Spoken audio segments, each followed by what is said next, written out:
Good morning mga kalods, mga ka-followers dyan. Dito kami ngayon sa Sampaloc Lake.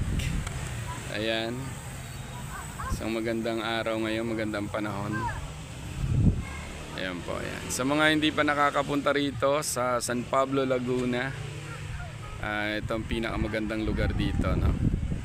Ito kasi yung paikot kasi to. Ayan, mga 3.5 kilometers yan.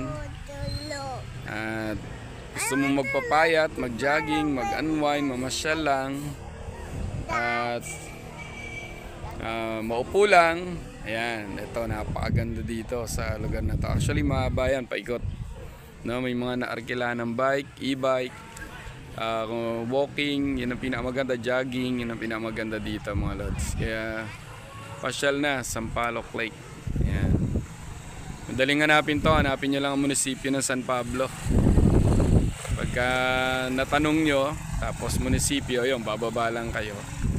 Dito na kayo sa Sampaloc Lake. Yan. Ganda niyan, lods. Ang ganda ng karsada dito. Dala lang kayo ng konting pagkain, tapos mamasyal. Ayan. Kung may pera pa, punta ng Villa Escudero, malapit na dito, Chaong. Sa mga ano lang, mga 15 minutes to 20 minutes, nandun na kayo sa Villa Escudero. Kaya pasyal na mga lods dito sa Sampaloc Lake.